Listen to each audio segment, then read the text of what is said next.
So as we discussed in the opening, extreme weather events are increasing in frequency and duration, placing unprecedented strains on the U.S. electric power grid.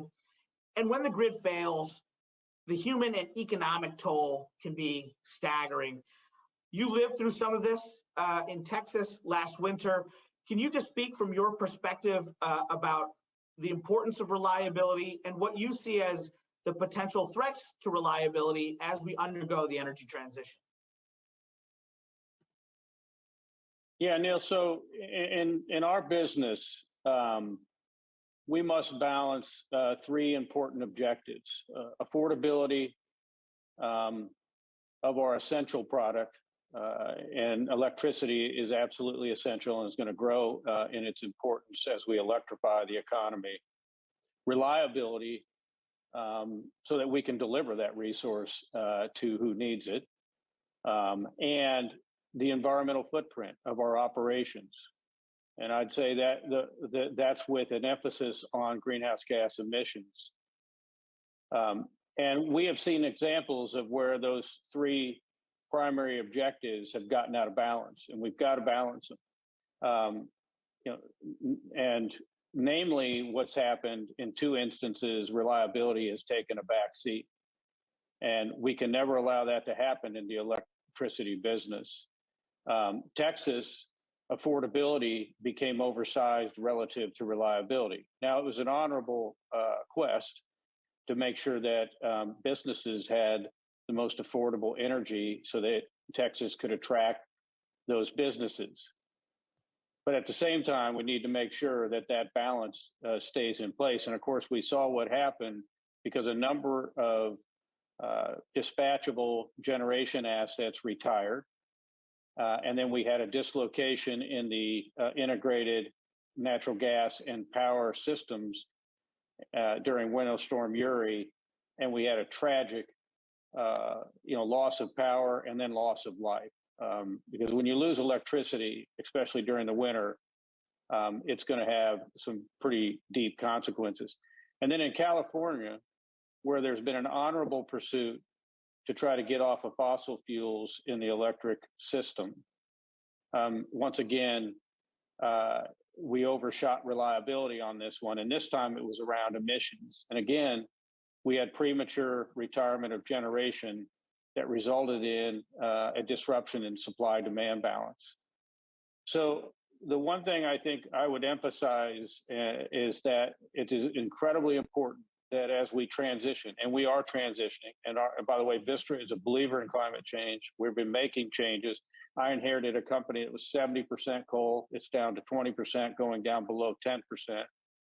And we are going through this transformation, but we cannot lose sight of reliability. And right now, the mix of intermittent resources along with battery storage, with really only 4 hours of discharge, is not sufficient to be able to run the grid. So we still need some level of dispatchable resources, and will for quite some time. And I think we need to have a good plan going forward. We need to be deliberate about it, and to ensure that our product gets to our customer, because it is incredibly important. Thank you for that. In our paper, Greg and I really point to NERC, which is the entity that is charged with safeguarding grid reliability in America. And, NERC points out that the hard truth is that rapid decarbonization does pose a challenge to grid reliability, and that while we can move to a 100% carbon-free power sector, we just aren't ready to get there today.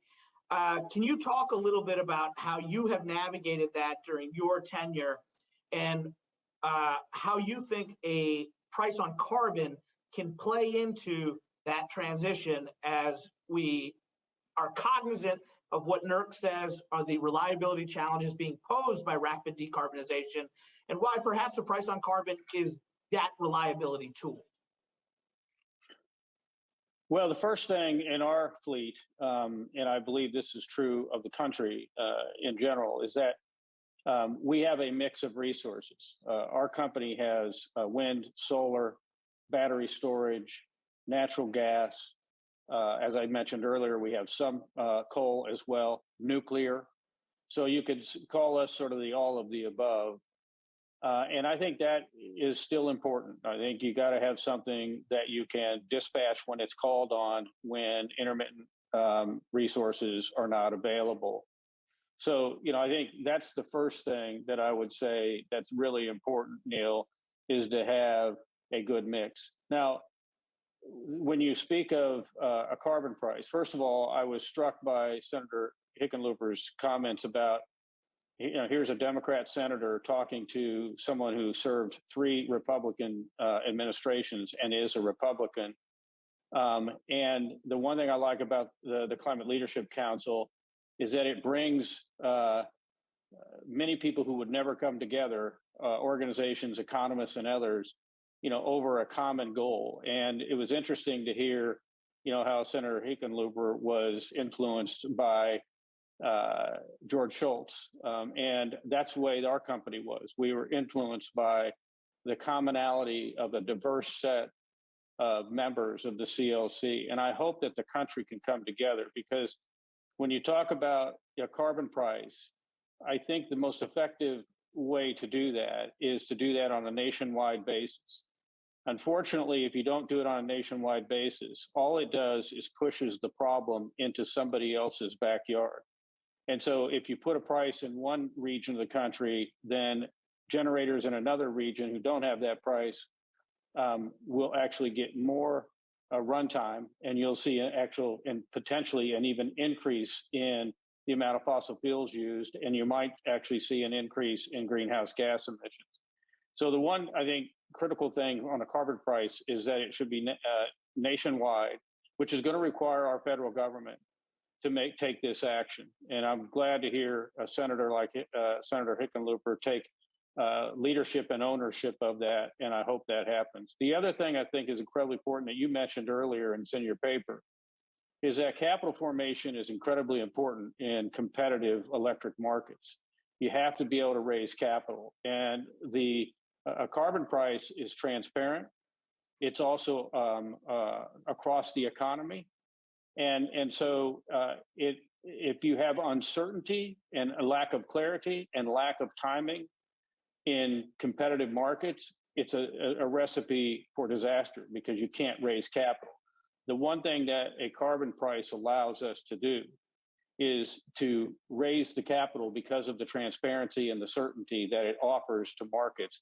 And it also creates an even playing field, which is also incredibly important in capital markets, is that they want to know that all the competitors have an even playing field. So, carbon pricing to me is really the linchpin, not just in the electric sector, but across the economy. There's also been a tremendous amount of modeling that's been done that shows that mandates and subsidies just do not get, because they are also local or statewide, they do not get the kind of reductions in carbon that you would get from a nationwide price on carbon. And then the last thing, which is a big deal for me, is you got to make sure that the companies in the United States are still competitive. So this border carbon adjustment is an absolute must. And this will increase prices, by the way. A carbon price will increase prices, which is why the dividend concept is so important to have in this. And that's why we are a founding member of the Climate Leadership Council, and why we believe that the formula that they've come up with, which is simple, but could be very effective. I appreciate so much of what you just laid out. First and foremost, I'm a Republican from Kentucky who was energy policy advisor to Mitch McConnell and served as chairman of FERC during the Trump administration. I arrived at this concept as the right policy solution, not in a vacuum, but because of what I saw taking place in markets and seeing that the current paradigm in many ways was untenable, not just in terms of reliability, but affordability as well, and in terms of capital formation and sending that clear signal. But I do want to touch on the last point you made regarding costs. there is, we all recognize there's a finite amount of taxpayer and investment dollars that can be used to usher in the grid of the future, and that consumers' tolerance for surging utility bills has a limit, particularly in an environment like we're seeing today with inflationary pressure. Can you talk a little bit about, and you touched on it with the dividend concept, but again, as opposed to other alternatives, a price on carbon is transparent so consumers can see what they're getting, whereas maybe with alternative carbon reduction mechanisms, there may be more hidden costs. Is that an accurate way to look at it? Yeah, I think that is the way to look at it. And the other thing that a carbon price does is it breeds efficiency. So if I'm a coal generator or a natural gas generator, and there's a price on carbon, I want to produce as little carbon as I possibly can in order to compete. And that efficiency also translates into the cost of my generating asset, which then also affects price. And so anything that can be done on a market basis, where it provides a clear price signal and it also incentivizes efficiency, is good for consumers. And one of the things I worry about with other forms of, and by the way, these are all with good thoughts in mind. Everybody's trying to get to the same place to try to reduce carbon. But some of the other forms are less direct. They don't get the kind of decarbonization that you're looking for, and they also do not incentivize efficiency. And that is an issue for me, and I think it should be for policymakers, because I think you want to have markets that actually incentivize efficiency, and that's like a carbon price does that, and it does that on an economy-wide basis. I've got a question from the audience here in the box. What, in your view, are the most promising technical innovations on the horizon in your industry that will help us decarbonize the grid while maintaining reliability? Yeah, so there's a number of them, and a lot of promising things, and I guarantee you there's some things that I'm not thinking of, but that are going to come and probably surprise all of us. But first of all, I think there's going to be a continued advancements in wind and solar. I don't think we're done on that, and I think the cost curve is going to continue to come down, which is good for all of us. But then I would say after that, there's a lot of capital. I always say follow the money, and when you see a lot of capital going into something, then I think you're going to see it come to scale, and you're going to see the cost curve come down. And hydrogen is an area where I see a lot of interest from a lot of smart money. And I ultimately believe that we're going to see hydrogen play a role, across the board in the economy. Carbon capture, utilization, and sequestration. Our ability to capture in some form or fashion CO2 and then store it has been hampered. It's not like sulfur dioxide or nitrous oxide and others that we can do through a chemical process. So we have to actually capture it, separate it, and then we're going to have to store it. I think that's promising. And I do believe that if you get enough scale, that you're going to see, again, prices come down, which it needs to. Right now, the fact is carbon capture and sequestration needs to be subsidized. So I think those are really, the top things. But there are a number of different new technologies out there that are going to make a difference. We've seen this exponential change in our business, not in economy-wide, but also in the electric business, where it changes. The other one I'd say is small modular reactors, nuclear reactors. I think are promising, still very expensive relative to competitive markets and the ability to bring them in. But I do think they have a place and will have a place longer term. So there's a number of different technologies that, I think will play a role in reducing the carbon footprint of our business. We're getting close to running out of time, so I have one final question. And Greg alluded to this earlier. We're having this conversation about climate and energy policy today, but it's impossible not to be constantly thinking of the people in Ukraine and what they're facing. And you mentioned the border carbon adjustment as a tool, and I think we're seeing Americans respond to the devastating crisis in Ukraine in a way that we're willing to make changes to weaken our enemies and not be dependent on petrostates like Russia. In your view, would something like a border carbon adjustment punish a Russia, punish a Venezuela, punish an Iran, and could America really take advantage of our carbon advantage and then couple that with a domestic price? It seems to be the appropriate time to have that conversation while we're seeing what's taking place in Europe. Well, first of all, I don't know if I'd call it a punishment, but I will say this, that one of the big concerns I hear on, Capitol Hill, on both sides of the aisle is that we cannot do something like this and jeopardize the competitiveness of U.S. industry.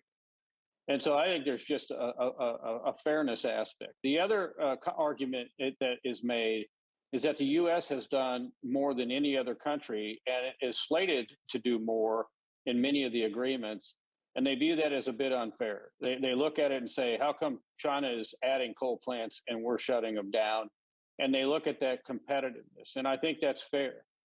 But I think this carbon border adjustment, what's important about that is it will force other countries to come to the table and on a level playing field, and it would also make sure that we uphold the competitiveness of U.S. industry. The other thing is it's a revenue generator. And so if you think about Russia importing hydrocarbons or other Venezuela and other bad actors, we're actually taking revenues from those countries, and we can use those as we see fit. And we could even use those to help support Ukraine or any other country that is viciously attacked for no good reason at all. So I do think it plays a role. I think it can play a role in helping provide revenues to accelerate the transition to a clean economy. But I think in certain times, it could also be a source of revenues to help countries like a Ukraine that need that assistance. But in order to do this and be fair, we've got to make sure that the U.S. companies are not disadvantaged. And we also need to see more effort from other countries to reduce their carbon footprint. And this will force many of those, and I like to think of it as incentivize them to come to the table and do that. Well, thank you, Curt, for joining us today. This has really been a great and timely discussion.